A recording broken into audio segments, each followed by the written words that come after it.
آج بہت سے تاریخی مقامات بھولے بسرے قصے بن گئے ہیں اور ان تک پہنچنے کے لیے طویل سفر کرنا پڑتا ہے۔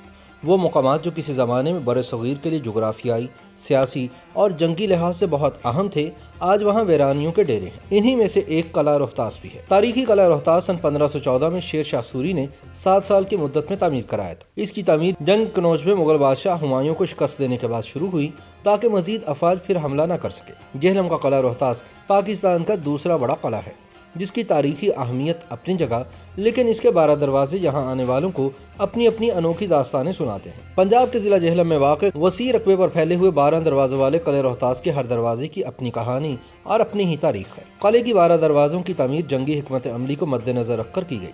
یہ دروازے فن تعمیر کا نادر نمونہ ہیں۔ ان دروازوں میں خاص دروازہ، موری دروازہ، شاہ چانن والی دروازہ، طلاقی دروازہ، شیشی دروازہ، لنگر خانی دروازہ، بادشاہی دروازہ، کوٹیالی دروازہ، سہل دروازہ، پیپل والا اور گڈھے والا دروازہ شامل ہے۔ قلعے کے مختلف حصوں میں اس کے دروازوں کو بے حد اہمیت حاصل تھی۔ جی ٹی روڈ سے قلعے میں داخلے کے لیے مخصوص خاص خانی دروازہ دراصل شیر شاہ سوری کے بہادر جرنیل اور منہ بولے بیٹے خاص خان مروز سے منسوب ہے۔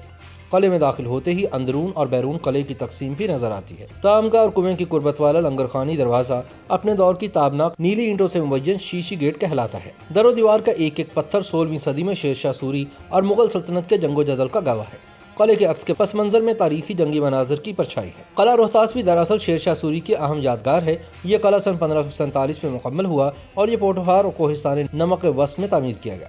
اس کے ایک طرف نالا کس، دوسری طرف نالا گھان اور تیسری طرف گہری کھائیاں اور گھنا جنگل ہے۔ شیر شاہ سوری نے یہ قلعہ گکھڑ قبائل کی سرکوبی کے لیے تعمیر کرایا تھا۔ اس قلعے پر 34,25,000 اشرفیاں خرچ ہوئیں اور اس کی تعمیر میں 3 لاکھ مزدوروں نے بیک وقت حصہ لیا، جو 4 سال 7 ماہ اور 21 دن میں مکمل ہوا۔ قلعے میں 26 بڑے برج تعمیر کیے گئے تھے۔ پانی کی فراہمی کے لیے 3 باولیاں بنائی گئی تھیں۔ قلعے کے 12 دروازے ہیں جن کی تعمیر جنگی حکمت عملی کو مد نظر رکھتے ہوئے کی گئی۔ تاریخ دانوں کے مطابق قلعہ روہتاس کی تباہی کا آغاز اس وقت ہوا جب ہمایوں دوبارہ ہندوستان آیا اور وہ اس قلعے کو دیکھ کر دنگ رہ گیا، اور جب اسے معلوم ہوا کہ یہ قلعہ اس کے دشمن شیر شاہ سوری نے بنوایا ہے تو اس نے غصے کی حالت میں اسے مسمار کرنے کا حکم دیا۔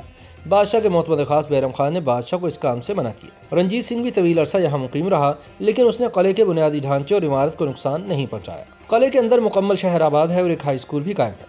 مقامی لوگوں نے قلعے کے پتھر اکھاڑ کر مکان بنا لیے ہیں۔ قلعے کے اندر کی زمین کی فروخت منع ہے۔ اس وقت سطح زمین سے اوسطاً 300 فٹ بلند ہے۔ اس وقت چند دروازوں، مغل شہنشاہ اکبر اعظم کے سسر راجہ مان سنگھ کا محل اور بڑے پھانسی گھاٹ کے سوا قلعے کا بیشتر حصہ کھنڈرات میں تبدیل ہو چکا ہے۔ شیر شاہ سوری کے بیٹے سلیم شاہ نے قلعے کی باہر کی آبادی کو قلعے کے اندر منتقل ہونے کی اجازت دی تھی۔ اس آبادی کی منتقلی کے بعد جو بستی وجود میں آئی، اب اسے روہتاس گاؤں کہتے ہیں۔ سلیم شاہ کا خیال تھا کہ آبادی ہونے کے باعث قلعہ موسمی اثرات اور حوادث زمانہ سے محفوظ رہے گا، لیکن ایسا نہ ہو سکا، اور آج اپنے وقع مضبوط ترین قلعہ بکھری ہوئی اینٹوں کی صورت اس حقیقت کا منہ بولتا ثبوت ہے کہ ثبات ایک تغیر کو ہے زمانے میں۔